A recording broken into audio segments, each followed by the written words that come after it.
আকাশবাণী আগরতলা স্থানীয় সংবাদ পড়ছি নবনীতা বণিক।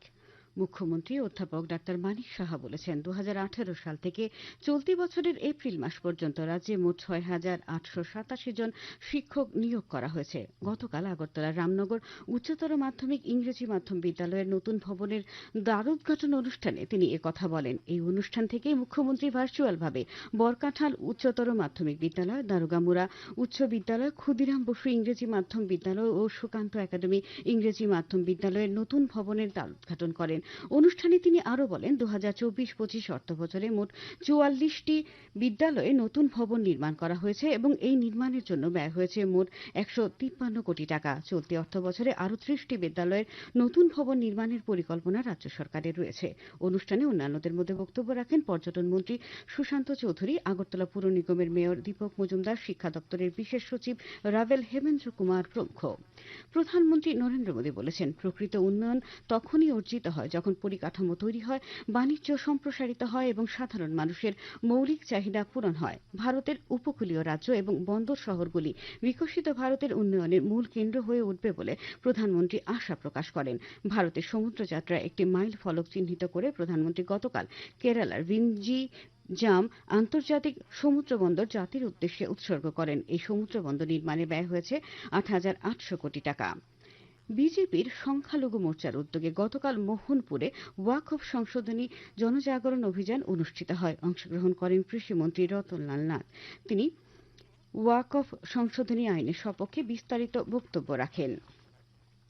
তথ্য ও সম্প্রচার মন্ত্রক আজ মুম্বাইয়ে ওয়েবস 2025-এ মিডিয়া এবং বিনোদন ক্ষেত্রে পরিসংখ্যানগত হ্যান্ডবুক 2024-25 প্রকাশ করবে। এই হ্যান্ডবুকটি মিডিয়া এবং বিনোদন ক্ষেত্রে সময়োপযোগী, নির্ভরযোগ্য এবং খাঁটি ও ব্যাপক তথ্যের প্রয়োজনীয়তার প্রতি সরকারের দৃঢ় পদক্ষেপ।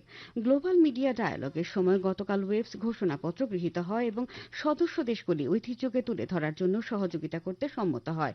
মুম্বাইয়ের জিও ওয়ার্ল্ড কনভেনশন সেন্টারে গ্লোবাল মিডিয়া ডায়ালগে 77টি দেশের প্রতিনিধিরা অংশগ্রহণ করেন। বিদেশমন্ত্রী ডক্টর এস জয়শঙ্কর এবং তথ্য ও সম্প্রচার মন্ত্রী অশ্বিনী বৈষ্ণব অনুষ্ঠানের সভাপতিত্ব করেন। অংশগ্রহণকারী দেশগুলি ভুল তথ্য এবং বিভ্রান্তির বিস্তার রোধ করতে এবং মিডিয়া সততা, তথ্যভিত্তিক সাংবাদিকতা এবং দায়িত্বশীল বিজ্ঞাপন প্রচার করতে সম্মত হয়। মুম্বাইয়ে অনুষ্ঠিত ওয়েবস 2025-এ গতকাল বিশ্বব্যাপী বিশেষজ্ঞদের নিয়ে radio reimagined thriving in the digital age শীর্ষক এক অন্তর্দৃষ্টিপূর্ণ প্যানেল আলোচনা অনুষ্ঠিত হয়। আলোচনায় অংশগ্রহণ করে প্রসার ভারতীর প্রাক্তন সিইও শশী শেখর ভেম্পাট্টি বলেন, ভারত রেডিওর সবচেয়ে বড় বাজার এবং এই মাধ্যমটিকে মূল জনকল্যাণমূলক মাধ্যম বলে তিনি উল্লেখ করেন।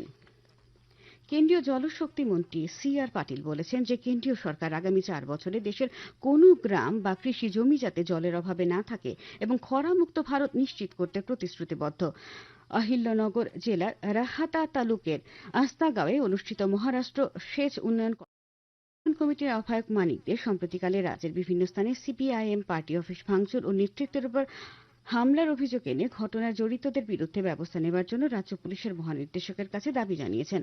আগরতলায় এক সাংবাদিক সম্মেলনে শ্রী দে বলেন, প্রত্যেকটি ঘটনা সম্পর্কে পুলিশের ডিজিকে গতকাল বিস্তারিত অবহিত করা হয়েছে। সাংবাদিক সম্মেলনে বক্তব্য রাখেন রাধাচরণ দেববর্মা, মিলন বৈদ্য, পরেশ সরকার ও দীপক দেব প্রমুখ বামফ্রন্ট নেতৃবৃন্দ।